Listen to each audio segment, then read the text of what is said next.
Are prisons really an effective form of punishment? This poster here will help me argue whether or not they are, as well as alternative forms of punishment, and if they themselves are also effective.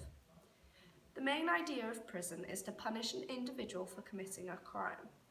They also aim to prevent individuals from committing future crimes, whether this be because they are in prison and they are therefore not able to physically commit a crime, or because the experience of being in prison itself was distressing and scary, so that stops them from committing further crimes and going back into prison.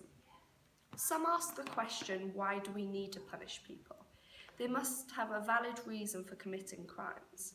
There are two different approaches which aim to justify punishment. These are the consequentialist approach and the non-consequentialist approach. The consequentialist approach tries to prevent future crimes from happening and is also known as reductivist or utilitarian. This consists of the idea that the general good for society is obtained by maximising human happiness and minimising human suffering. But surely this idea contradicts itself. On one hand, you could argue that putting an individual in prison obtains greater happiness for more people because there would be less criminals around. But on the other hand, those criminals could then be suffering in prison. They could be mixing with more dangerous people, such as murderers.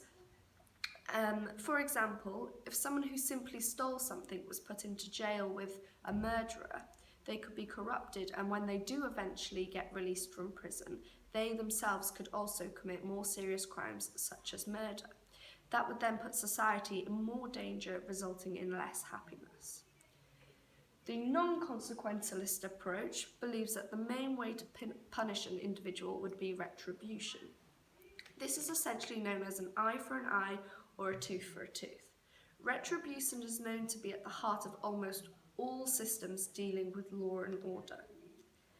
Do prisons really prevent crime? Well, according to this graph, no.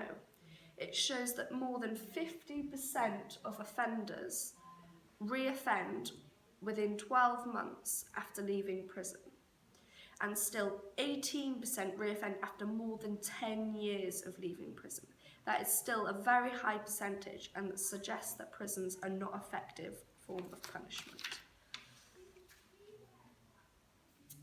So this poster here shows that prisons have both elements of these approaches. You have retribution, which means that the type of punishment must be proportionate to the severity of the crime committed. So you can't have someone who stole a packet of sweets go into prison for 10 years. Instead, they'd probably be given like a community service or a fine or something like that.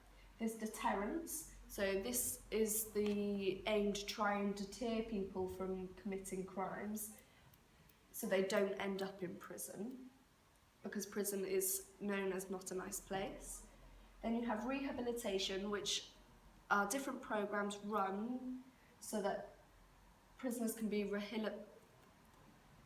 rehabilitated and not commit future crimes.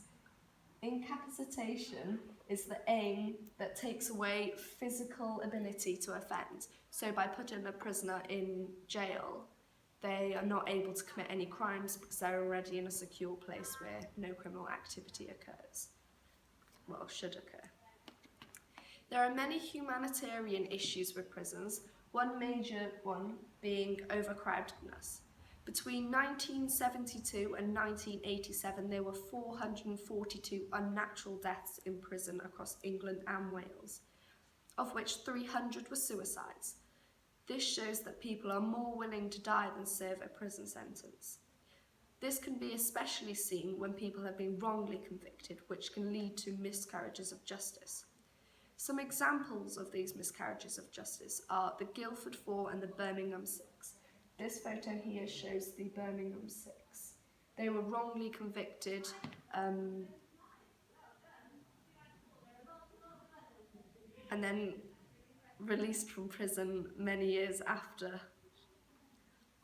Some would argue that prisons are too generous to their criminals. Many contain luxuries that working people cannot afford, such as Xboxes and table tennis. This can cause an individual to reoffend as soon as they're released from prison because they don't have to pay for anything. They get a bed to sleep in, free healthcare, regular checkups, hot food and good sanitation. If a person was in jail because they had to steal food to survive, why would they then want to leave prison and not be able to eat, or they would end up having nowhere to live? Some prisoners reoffend after they've been in prison for many years because the world has changed so much whilst they've been inside. They would find it very difficult to find a job, whereas in prison they are given work as well as a good education. Although this does suggest that prisons are effective as well. Because they are being offered an education, this tries to help prisoners get a job when they are released from jail. There are so many different alternative forms of punishment. If an offender has committed a minor crime and is not seen to be a threat to society, they may be given a community service. This is a lot cheaper than placing someone in jail. It would cost around £57,000 a year to place a person in prison, whereas it would only cost £10,000 to £15,000 for them to have a community order for a year. This also helps to reduce the issue of overcrowdedness within prisons, but also the community will benefit from community service as well. An area could be tidied and cleaned, which stops making it an eyesore within a community. Public feel better that they are working as a punishment. You can tell that a person is serving time for a crime they committed rather than being in prison playing video games. There is a visual impact on a community. Restorative justice is also an alternative form of punishment. This is the meeting between the victim/the victim's family and the defendant. This can help the victim more as well as make the defendant realise the effect their actions have had on the victim's life.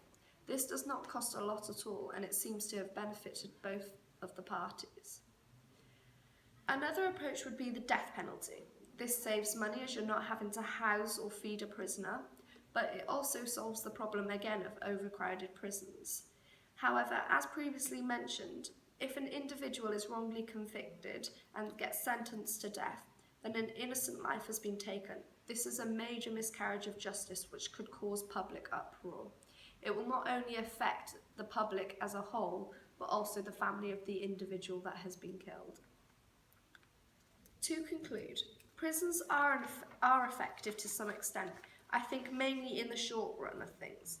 It stops crimes from being committed for a short time, but overall they're not preventing future crimes, as mentioned before, as there are still a huge amount of prisoners reoffending once they've been released from prison.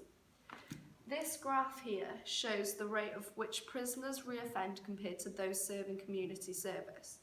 The blue bars are the ones that show prisoners who reoffend, whereas the red ones are showing community service. No matter what age, from age 18 all the way to 50 plus, prisoners who will get released are more likely to reoffend. This surely shows that prisons are not effective and that maybe alternative methods are.